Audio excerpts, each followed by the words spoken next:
The corridor to the secured medical wing was too quiet. Not the peaceful kind of quiet. The kind that follows violence. Owen Hale noticed small things when he was nervous. The shine of the floor. The way the emergency lights flickered between blue and white. The tight posture of the alien guards standing on both sides of the door.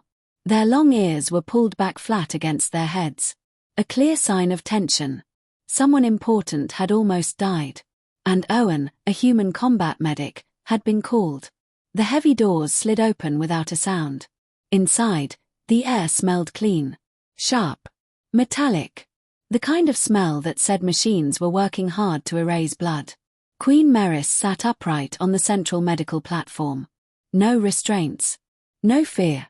Only a dark stain on her shoulder where a blade had tried to end her rule. Her skin was a soft blue. Her hair long and pale like silver light. Her eyes sharp, focused, very alive. "So," she said calmly, her voice steady, "they send me a human." Owen adjusted the strap on his medical kit. "Combat Medic Owen Hale," he replied.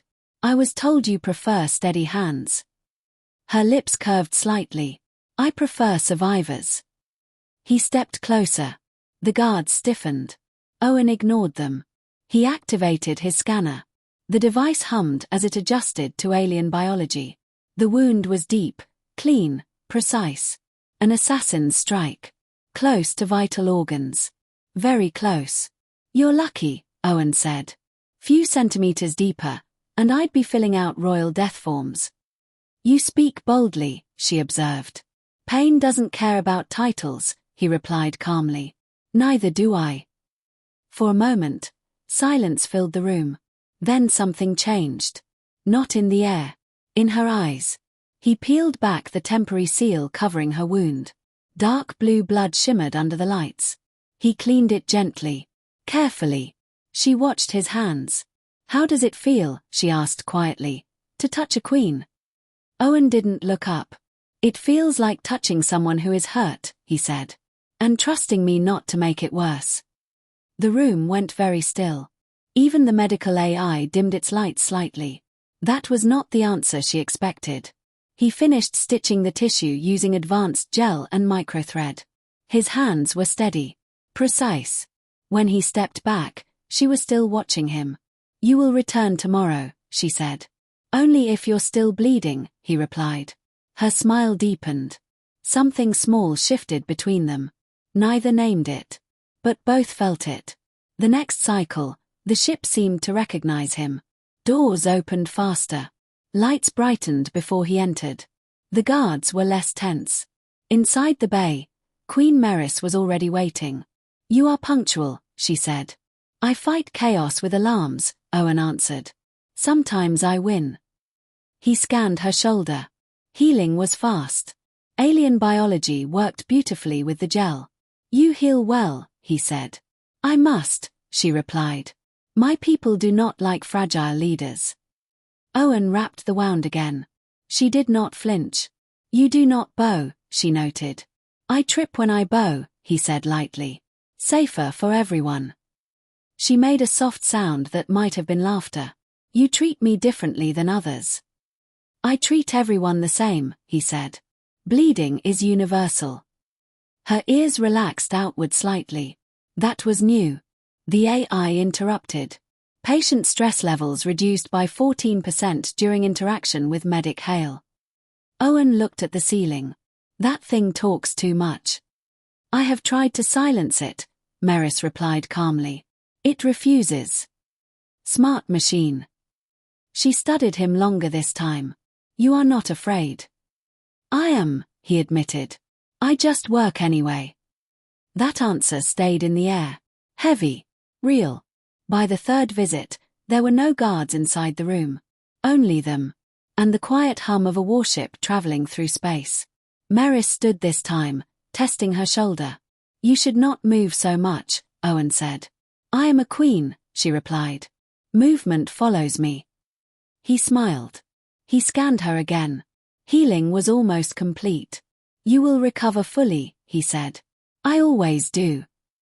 But something in her tone suggested she meant more than just the wound. As he cleaned the fading injury, She noticed the scars on his arms.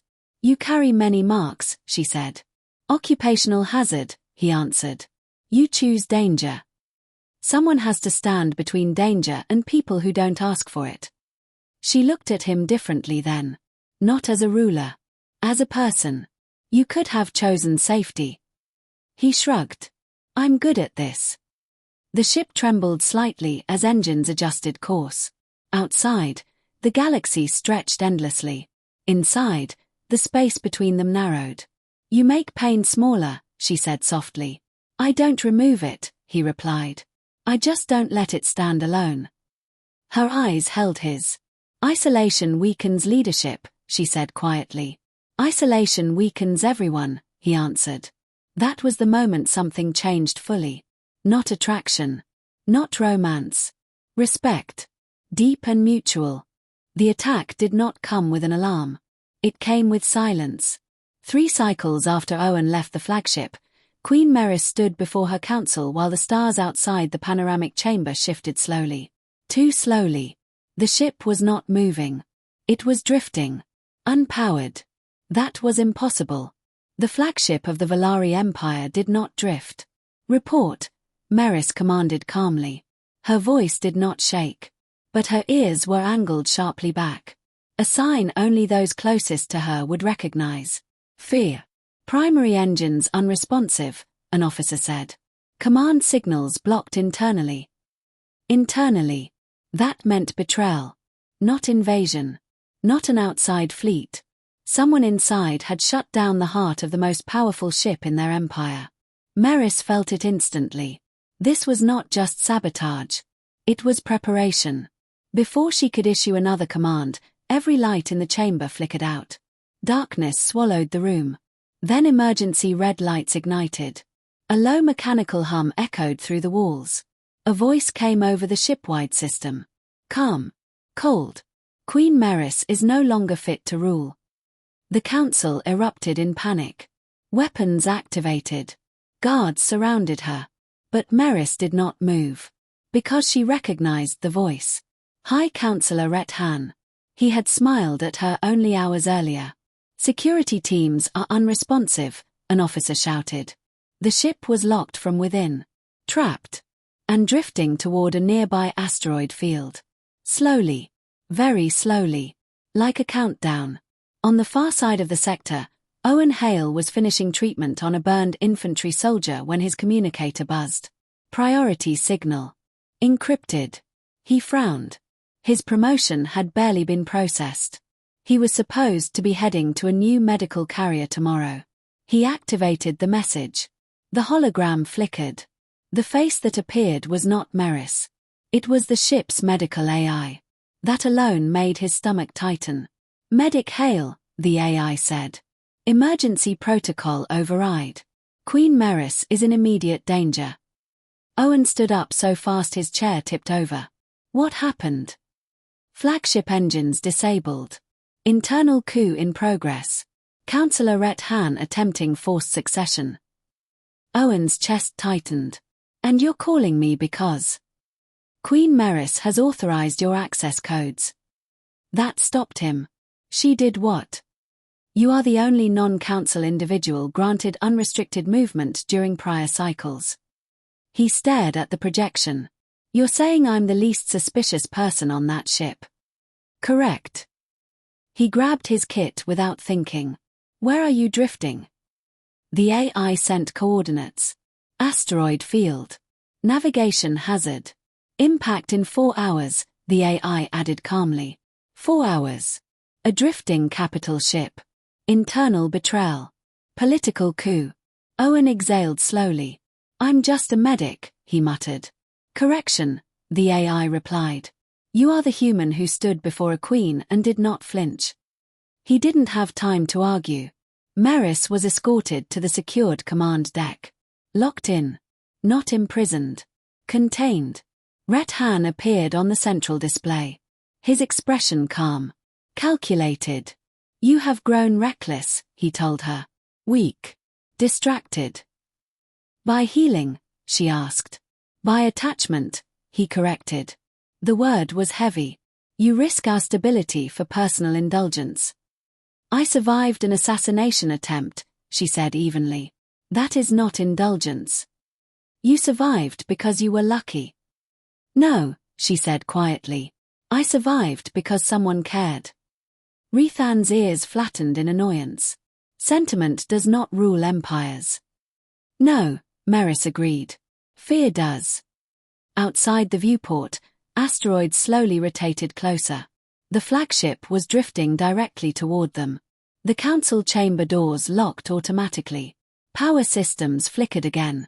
Rethan had control of the core. You will abdicate, he said. Or the ship will suffer an unfortunate accident. She stared at him. You would kill thousands to replace me. If necessary. That was the moment she knew.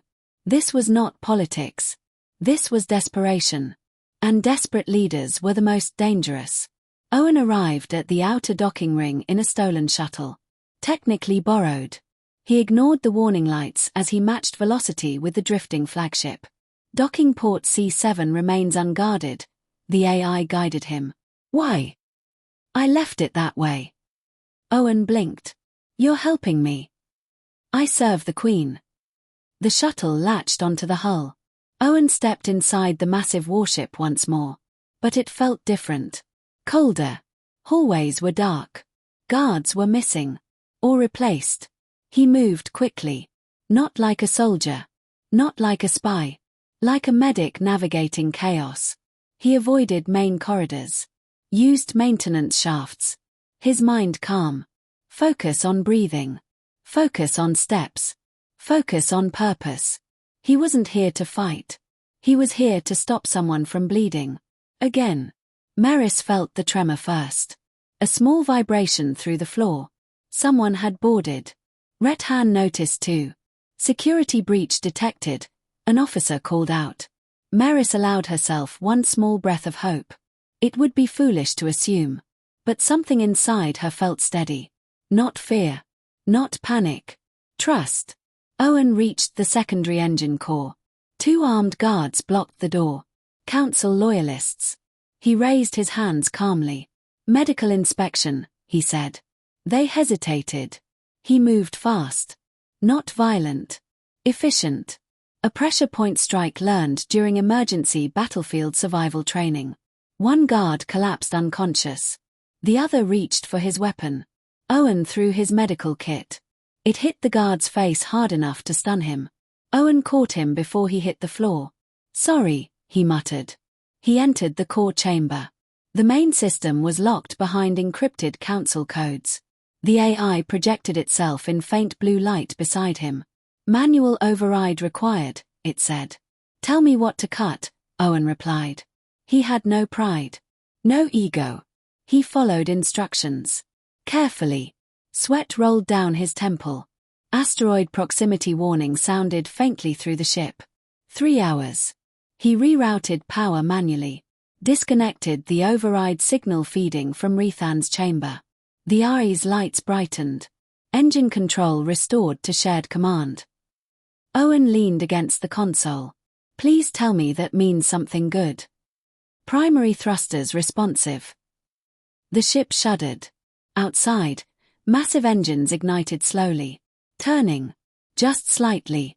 Enough to alter the drift path. Asteroids passed closer. But no longer on collision course. On the 4th cycle, council guards stood outside. Whispers of politics filled the corridor. An assassination attempt was not simple. It meant tension. It meant war might be close. Inside the bay, Merys sat straighter than ever. They wish to send you away, she said calmly. Owen paused. Why? They believe you distract me. He blinked. I distract myself. They fear attachment. And you? He asked. She was quiet. I believe distance creates weakness. Owen rewrapped the final layer around her shoulder. Then maybe you don't need distance, he said. The AI dimmed the lights again. Privacy mode. Deliberate. Merys stepped closer. You risk much by speaking honestly to me. I risk more lying, he replied. Outside, An alert sounded briefly before being silenced. The ship was on edge. Testing security. Testing loyalty. They test my rule, she said. Then stand stronger, Owen replied. Not alone. She searched his face. Then she said something unexpected. Stay. He leaned against the counter. 5 minutes, he said. After that, I start charging. She laughed again. But this time, it was not royal. It was human. The final visit came sooner than expected. The wound had healed completely. Only a thin pale line remained. According to the ship, Owen said, checking the scan, you are officially no longer my responsibility. That sounds final, she replied. It is. Silence lingered. Then she spoke again. The council wanted you reassigned. I guessed. I negotiated. He looked at her. And? You return to your fleet, she said. But as a senior field medic. Owen blinked. You promoted me. You earned it. He exhaled slowly. I came here to stop you from bleeding. And instead, she said softly, you reminded me I am allowed to bleed. That hit deeper than he expected. The AI chimed one last time. Patient recovery complete. Emotional stability increased. Owen looked upward. Thank you for your emotional analysis. You are welcome, the AI replied proudly. Meris stepped closer. Close enough to feel the warmth between them. You stood before a queen, she said quietly, and treated her like a person. You stood before a human, he replied, and trusted him. Outside, engines shifted. The ship prepared to jump to hyperspace. He picked up his medical kit. For the last time in that room. If you ever need a medic, he said lightly, try not to get stabbed first. She smiled. Regal. Strong. Alive. If you ever doubt yourself, she replied, remember you healed more than a wound. He nodded. Then he walked through the doors. This time, not as a nervous outsider, but as someone who belonged somewhere in the galaxy. Behind him, Queen Meris stood taller than before. Not because she had survived, but because she had allowed someone close. The ship moved forward into the stars. And so did they. 2 different worlds. Changed. Not by war. Not by power. But by steady hands. And the simple courage to care. Security forces loyal to the crown regained access. Council members quickly shifted sides. Fear changed direction. Rethan attempted to flee. He was stopped at the corridor intersection. By Owen. Still breathing hard. Still holding his medical kit. Rethan stared at him. A human, he spat. You interfere in matters beyond you. Owen shrugged slightly. People were about to get hurt. Rethan reached for his weapon. Owen didn't hesitate this time. He moved first. A short struggle. Clumsy. Desperate. But Owen had fought in war zones before. Rethan did not expect resistance from a medic. He hit the wall hard. Security forces arrived seconds later. Rethan was taken into custody. Alive. Because Owen did not strike to kill. He never did. The flagship stabilized. Asteroids passed harmlessly. Power systems fully restored. Council reshaped. Control returned. Meris stood in the central chamber once more. This time not as a target. As a ruler. Owen stood several steps behind her. He looked tired. Bruised. Human. You risked much, she said quietly, so only he could hear. You were drifting toward rocks, he replied. Seemed rude not to help. Her ears tilted outward slightly. You were not required to come. I know. Silence. Then she turned fully toward him. In front of the entire council. You once told me isolation weakens leadership, she said clearly. Today you proved connection strengthens it.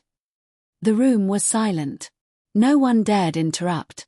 This human, she continued, stood against betrayal not because of politics, but because of loyalty. Owen shifted uncomfortably. He hated speeches. He will remain as royal medical advisor to the crown. Murmurs filled the chamber. But none protested. After what they had just witnessed, none dared. Merys stepped closer to him. Low enough that only he heard. You are no longer temporary. He swallowed. I'm still just a medic. Yes, she agreed softly. And that is exactly why you matter. Later, when the ship finally jumped to hyperspace, Owen stood alone in the medical bay. The same room where it had started. He touched the faint line on Merys's shoulder during her final scan. Fully healed. But not forgotten. She entered quietly. You saved my people, she said. You saved them, he corrected. I just fixed the engine. You fixed more than that. She stood beside him. Not as queen and subject, but as two beings who had survived something together. The council will test me again, she said. They test everyone worth following, he replied. She looked at him carefully. You do not regret coming back. He thought about the drifting ship. The coup. The risk. Then he shook his head. No, he said. I don't regret standing between danger and someone who didn't ask for it. Her expression softened. Human, she said quietly, the galaxy will continue to test us. Good, he replied. Let it. Outside the viewport, stars stretched into light as the flagship entered hyperspace. Not drifting. Not broken. Moving forward. Together. And somewhere in the vast silence of space, a simple truth became clear. Empires are not saved by power. They are saved by the ones willing to care. Even if they are only human.